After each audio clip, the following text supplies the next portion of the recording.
Welcome to another episode of Experience Andy Weins Live. As always, we're going to start off our episodes with a moment of gratitude. I want to thank all the soldiers that I served with, especially those in Iraq. Sergeant Freeman, Sergeant Service, Big Daddy Bang Bang, Halden Dizzle, the list goes on. There's a handful of soldiers that I've served with and I remain friends with over the last 15, 17 years. And for them, I want to show a debt of gratitude because the way they've transformed me as a young 21-year-old and even to this day has carried me forward. And there are people I can lean in on and reach out to when needed. The reason why it's important this week is today's November 5th. We're voting for a new president today. And I firmly believe that the power of our country is our military. I've been in the military for 20 years. Coming up next week, when this will be released, it'll be my 20th year in uniform for Veterans Day. So I'm reflective over the last 20 years what it's meant to me. I've spent half of my life in the military. And so I genuinely appreciate all the men and women that I've served with through the years that have shown me what right looks like. All right, let's talk about the business at hand. Podcasts. I've been doing a lot of podcasts recently for other individuals. I love being on a guest on a podcast. I love being a guest on a podcast more than I love doing podcasts myself. There are podcasts out there. For the podcast where I'm going to be a great fit, please make an introduction. If you have a podcast you want me on, make it simple. Go to andywines.com. All my contact information's there. Email, phone number. It's very simple to get a hold of me. So I want to be on your podcast. I want to share myself with the world. My message, my knowledge, my experience. I want to share it with the world. I want to give without expectation of anything in return. And the more opportunities I get to do that through podcasting, the happier and better life I live. All right. So today we're going to be doing things a little bit different. I said at the top of the program. Today I'm going to take us back about 5 years ago when I did a keynote speech about a veteran in a hole. And I want to bring this back with Veterans Day coming up, and it was good for me to revisit this speech and where I was at that time in my life and how many of those things that I said 5+ years ago and I wrote when I was going through some of the darkest times of my life are still true to this day. So please, and thank you for indulging me as I take you on this journey together.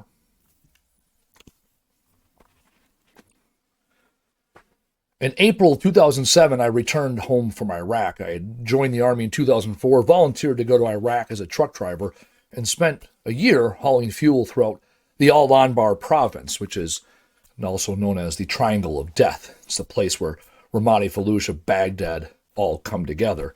We came out of Camp TQ. We hauled fuel.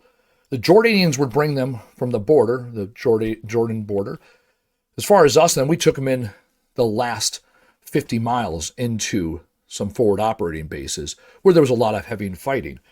I came home in April of 2007 looking the same as I did when I left, and yet I wasn't the same. So I got back home. I spent the next 6 weeks when I was at leave, mostly at the bar, probably 41 out of 42 nights. And every time I went to the bar, there was always someone eager to buy me a drink, and I was always eager to buy a round because I just spent the last year and didn't die. I had plenty of disposable income and more reasons than not to live and live it up every day. So I found my home there at the bar. And eventually I got an apartment and went back to working my job. The challenge was, in the year and a half I was gone, the job had changed, my boss had changed, and most importantly, I had changed. Within a few weeks of starting that job, getting back to the job, I was already on my way out. The apartment didn't feel right. Never liked sleeping in the bed. I slept on the couch. I slept on the floor. I slept in my car. I slept anywhere and everywhere other than the bedroom, the brand new mattress I had just bought. I never unpacked my bags from Iraq. I never felt just right. And so when my buddy said, hey, we're going to go on tour with our band, I thought, there is my ticket out. So I spent the next 7-8 months on the road with the band. And in between tours, I was basically homeless. I had the money to have a house. I had never had the desire. I lived out of 2 bags in Iraq for an entire year. What's another year in the civilian world living out of bags? The challenge was, when I was on the road with the band, it wasn't the same adventure that Iraq was. So I came home in April of the following year after being on the road from August to April. And I started crashing wherever I could. I started working for my old man's company. I was a carpenter, not a great carpenter, entry level at best. However, through the summer, I was good hired hand. I was good help. And prevented me from having to go find a job and grow up and be an adult at 24 years old. Eventually, I got a girlfriend, got a dog, bought a house. By August, I was set. I had this dream of a life that I had thought about when I was in Iraq. 2 days before Christmas, December 23rd of 2008, I got laid off from said job. The girlfriend left shortly after the new year, and now I found myself in January of 2009 more lost than I'd ever been, because the road wasn't the home, the house wasn't the home, the job wasn't the home. None of these things were home. And so I went back to the place where I last was found, which was the bar. And I'd walk into the bar every night and talk to the same bartender and talk to the same audience about how much of a victim I was for my circumstance. Here I am, 24 years old, Army combat veteran, 93 combat missions, 40,000 miles I drove, and I can't even get a job here in the civilian world driving a truck. Now, the beautiful thing about going to a bar is there's an audience every night that will eat up and listen to your bullshit. All you got to do is buy a beer, play a couple games of dice, and you're all set. You have an unlimited range of audience. And there's people coming and going, listening to the same victimhood story I told myself and others, to a point where I believed it and I lived it, and I was the victim. I was the king of the victimhood mountain. And then I went to the VA. I was having some stomach issues. I went to the VA to figure out these stomach issues I was having. And the VA did the standard thing, right? Sit down, like, how much you sleeping, how much you eating, how much you drinking water. And then there's the standard, how much do you drink, how often do you drink? I'm at the bar 6 or 7 nights a week, and I have 6 to 8 drinks a night. That's about right. 3 beers, 3 games of dice. Before you know it, Tuesday night, 6 to 8 drinks, no big deal. Go over, get some French toast at the Odyssey, get in your car, go home, and we're going to do it all over again tomorrow. And so I'm there talking to gastrointestinal people about my stomach, and all of a sudden, a psychiatrist and psychologist come in and ask me about my drinking. They said, hey, do you have a drinking problem? I said, I don't have a drinking problem. I have a stomach problem. See, my guts are all jacked up. Turns out it was margarine. That's a long story. Anyhow, in that moment, though, they said, do you think you have a drinking problem? And I looked at them dead ass. I said, I don't have a drinking problem. I have a boredom problem.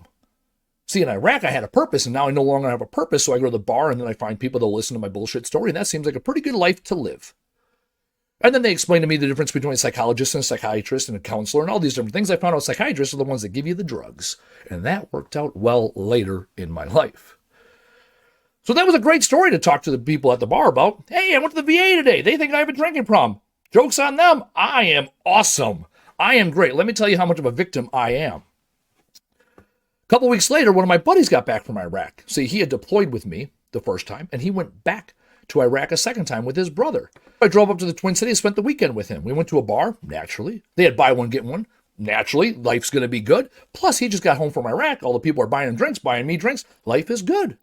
And we're sitting there having a drink, and we're talking about Iraq, what it was like the second time and the first time. And I said, man, I'm bored. I had the job that didn't do it. I had the girlfriend that didn't do it. I went on the tour with the band that didn't do it. I was homeless and living adventurous, and that didn't do it. I said, I'm going to go back to Iraq. That's the place that made the most sense. And I told him about some other deployments I was looking at and people I deployed with that were going back over. And he stopped and he looked at me. And he said, Weins, I went back looking for what we lost. And I was never able to find it again. And in that moment, I realized that it was time for me to be a man. See, as veterans, we come back home to this place that's as foreign as the lands we left. This civilian world is a new battlefield, full of holes we've yet to learn how to navigate. As the veteran transforms themselves, they find themselves falling into these holes. These holes are marital, financial, emotional, spiritual, physical. And when a veteran finds themselves alone in these holes, there's but little relief. As the transformation happens, coming back, you run into people that you knew before in the past. Friends, acquaintances, co-workers, looking at the veterans in the hole. Certainly, we look the same as we did when we left. Certainly, we're the same person. Not much has changed. Maybe lost a little weight, maybe a little more tan. You're basically the same person. They offer you the beer, take you out for a cup of coffee, maybe even spot you a meal. And certainly, they always remember to thank you for your service. And occasionally, they'll ask you, how was it over there? Is it hot? What was it like? And we always tell them little stories just to appease them. And all the while, we're still there in the hole, stuck in the despair of empty coffee cups and bottles of booze, food wrappers, and thank yous for our service that we never asked for. Stuck yet in our hole. As the struggle continues, we start to call out for help. And eventually, After waiting our turn, the professionals start to show up. The doctors, the lawyers, the resume writers, the transitioning specialists hear our cries for help, and they come offering words of encouragement. They say, hey, certainly you are someone of your caliber, your awards and your accolades. You are someone that has a discipline that should not struggle. Certainly you are employable, capable, adaptable. Let's talk about what you did over there. Let's talk about what you want to do here. What are you good at? And they sell you this dream of a life that you may want to live in a land that is as foreign as the one you left. Or, after talking to them, you have no more clarity, and they say it's okay. Go down the hall, take this pamphlet, talk to the doc over there, and they'll take care of you with a prescription and a pill. This will get you back on track. And once your time is up and the money is gone, those professionals are on to the next hole. There is always another hole. As veterans, we are now knee-deep in the shame of pamphlets and prescriptions and pills and follow-up appointments. And yet, our position in the hole remains the same. Through it all, our family has been wanting to help. They see the changes, they hear the screams, and they are there to help the veterans in need. As they reach into the hole and try to pull us up, we continue to pull them down. Our family kicks and screams as they fight for us. Their son, their daughter, their mother, their father, their brother, their sister. Their blood, sweat, and tears, and the dirt from around the hole starts to bury us deeper and deeper in the fights and the failures and the forgiveness that we were begging for. Our families collapse from exhaustion around the hole, a constant reminder of the collateral damage of our service. We are now covered from guilt, the blood, the sweat, the tears, the dirt, the shame from our family. And yet the position in the hole remains the same. Eventually, a fellow veteran came by my hole. He looked down at me and said, "Hey, I can see you're in a hole." And before I could even respond, the fellow veteran jumped in the hole and looked at me. I looked back at him and said, "What are you doing? Now we are both stuck in this hole." And he looked at me and said, "Yes, and I've been in this hole before. I know the way out. Whether it is you and me, or we fill this entire hole with veterans and roll you out, we're getting out of this hole together." Some lessons in life can be taught. Others are lived and learned. To understand the story of the veteran in the hole, one must live it. We are soldiers, warriors, members of a team. We serve the people of the United States and live the Army values. This is our spirit to core. And part of our warrior ethos is, I will always place the mission first. I will never accept defeat. I will never quit. I will never leave a fallen comrade. These lessons of leadership and servitude are ingrained the day we show up for basic training across all branches. The lessons with different words and different sayings, the fact is we are ingrained in this mindset of thinking that we are stronger than anything that comes our way. And we are. Because our greatest strength is the support we have from the men and women to our left and to our right. They are the ones that support us as we go through the struggles of life. When we get back to the civilian world, transforming back into civilians, we're told, bring the best skills we learned from the military into the civilian world.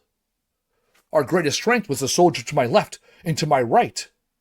Those soldiers and service members are no longer there.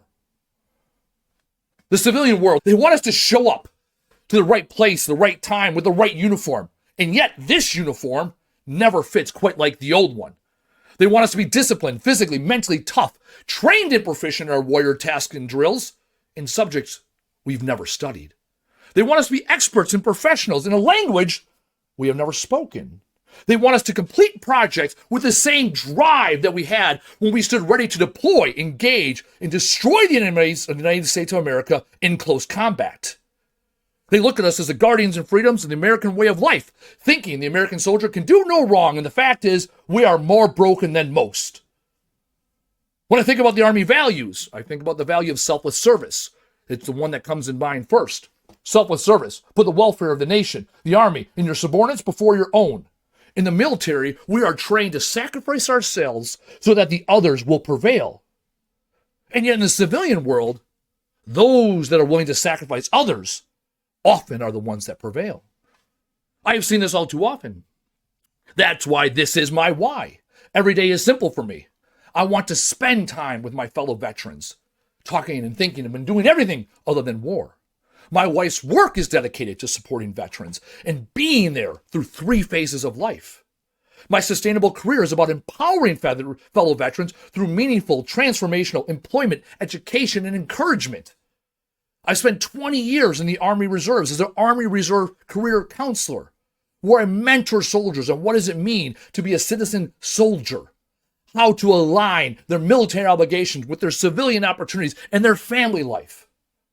My passion project is to spend time with veterans and civilians alike, bridging the gap between these 2 worlds through networking, advising, and educating with a common language.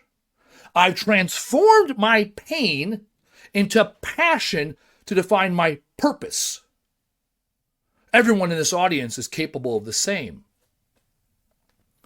I challenge you now to join me in this journey. Close your eyes and breathe with me. Share in this moment with me. We're going to breathe in through our nostrils for 4 seconds. Hold for 4 seconds. Breathe out through our mouths for 4 seconds and hold again for 4 seconds. Sit up or stand up straight and let us do this together. In 3, 2, 1. Hold 3, 2, 1. Out 3, 2, 1. Hold 3, 2, 1. In 3, 2, 1. Hold 3, 2, 1. Out 3, 2, 1. Hold 3, 2, 1. As you continue to breathe in the same pattern, keeping your eyes closed, think about the struggles that you've been in before. Unhealthy relationships, unemployment, financial insecurity, bullying, custody issues, disease, cancer, the loss of a loved one. You've been there. You've been in a hole before. You may still be in a hole. Open your eyes.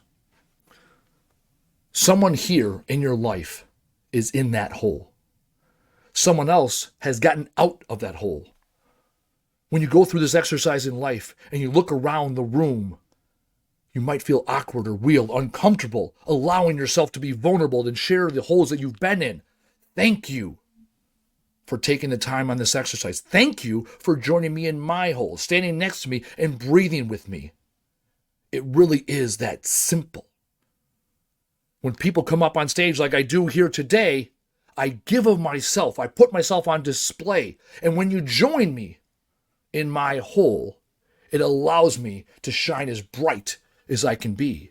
You have proved that you are capable of joining others in their hole by simply being and breathing next to your fellow man. Today, that is your charge. To join others, supporting them in their holes. People don't often ask for help, and yet they always appreciate your support. And I'm not talking about liking, commenting, or sharing their post. This isn't about changing your profile picture, sending them cards, or keeping them in your thoughts. I'm talking about being there with them. Being there when they're confronting their bully. Walking into court when they face their abuser. Sitting next to them as they attend chemotherapy appointments. Holding them as they cry over a casket. Time is the greatest non-renewable resource that we all have. Who are you sharing your time with? What are you doing? How are you impacting their life? Often we hear about the hard right over the easy wrong. I hate this notion. Why does right have to be so hard? How about the simple right over the easy wrong? Because easy come, easy go. Simple is sustainable. Let's think about the simple choices you can make to impact somebody's life. What does your why start there? What defines you? What pain do you have to share to fuel your passion and guide your purpose on this earth? Your ante for the air you breathe every day is to serve Mother Earth and your fellow man. Whose hole can you jump into today to make an impact on their life? When you're not serving your fellow man and making the world a better place, you're doing yourself a disservice. Giving without expectation of anything in return is the greatest way to reach self-actualization. You matter to somebody when you give. Growing up, and still there today, there's a sign sitting in my parents' kitchen. It's a simple sign for simple folk. It says, never neglect an opportunity for improvement.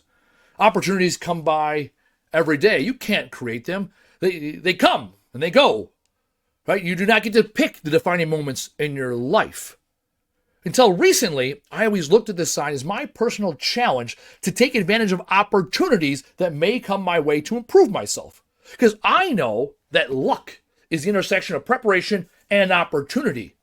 I knew I'd get lucky by staying prepared and seeking my opportunity for improvement. I thought it was about me, and I was wrong. Only recently have I realized that this sign was not for me. This sign was meant for everybody else.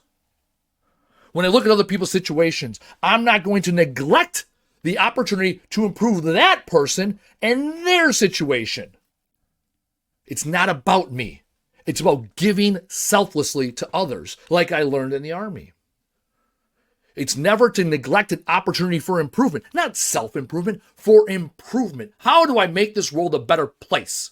I now view this as my obligation to improve the world all day, every day, with every ounce of energy that I have. Whether I'm saving the environment, veterans, entrepreneurs, my obligation is to serve without any expectation of anything in return. 5 years ago, I got a phone call from Kelly Freeman. It was a little bit after I got back from my last deployment to Guantanamo Bay, Cuba. It was a rough deployment, and I was in a rough space. Kelly calls me. Kelly's the wife of Sergeant Freeman, my squad leader from Iraq, who I hadn't talked to in a number of years because I was going through my own shit. And after a few pleasantries, Kelly said to me, Jeff's not doing great.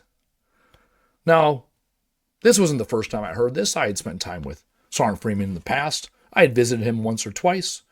I'd been there for him and called him every couple months, and he'd been there for me. And the way that Kelly said it, I knew that this time was worse.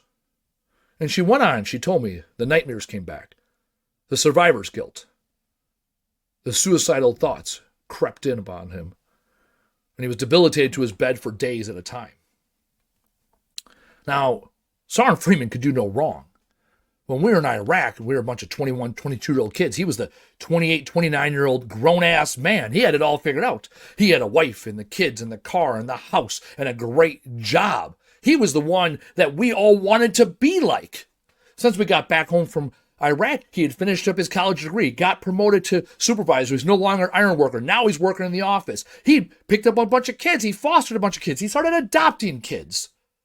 And yet, he was the one struggling. And while I was dealing with my own bullshit, I took it upon myself and I called Sergeant Freeman. I called him on a Monday or Tuesday because she had called me on the weekend. Checking in. Hey, how are you, Jeff? I mentioned nothing about what Kelly said, and yet he knew damn well why I called. He knew it wasn't random happenstance. And we made arrangements for me to go down that weekend. Came down for the weekend, drove down 7 hours down to Wadesville, Indiana. And I spent the weekend with him and his kids from Friday afternoon all the way through Sunday afternoon. We spent time driving his Mustang, farting around in the tractor in the fields, running around with all his kids and his foster kids and the whole crop of kids they had and dogs. And it was a wonderful weekend. We spent the whole weekend and never talked about Iraq. We talked about how much he mattered to me. We talked about how much he mattered to everybody else. We talked about how important he was in this world. And when I left him in a better place than I had found him. A few months later, he called me. And the tone in his voice was completely different than it was the first time I had called him a few months before that, before our weekend together. He said, hey, remember those foster kids? 4 boys, same family? we've decided to adopt all of them, and we're going to baptize them. And they all need middle names. And the youngest of the crew, Carter, got the middle name Andrew, named after me. The first of the apostles, the first follower, the one that knew how to follow, because in order to be a great leader, first you must follow. In Greek, it means courageous. To be courageous, and when you're stuck in your hole, you find opportunity to join others in theirs. I can tell you now, of all the things I've done in this world, counseling, speaking, podcasting, writing books, there's nothing greater, nothing more therapeutic or transformational than joining others in their hole today. I am no longer that victim of my circumstance. Rather, I am the victor of my story, ready to take on the battles of others and my own along the way. I am empowered knowing that my pain was not in vain. I choose to transform my pain and my suffering into the energy that manifests the knowledge I freely give to those that are struggling. I own my pain, my passion, and my purpose. And you are just as capable of me to get in the holes of your fellow man. You see people struggle. You can see it on their faces, hear it on their voices. You've been there before. No different than I can see a veteran struggling. You can see your fellow man struggling. You are capable of seeing people struggle in situations that you struggled with. This is that time in your life. There's a choice that you can make. What is the simple right you can choose? What is the pain that you have? What is the passion you share? What defines you? What is your purpose? I challenge you now. Look to your left and to your right. Look behind you and in front of you. Take this time to look around the room. Always look around the room. Your pain is without vain when it serves a purpose for your fellow man. You see the struggles. The challenge is simple. Get in the hole with them. Transform your pain into passion to define your purpose. That is your challenge. That is your charge.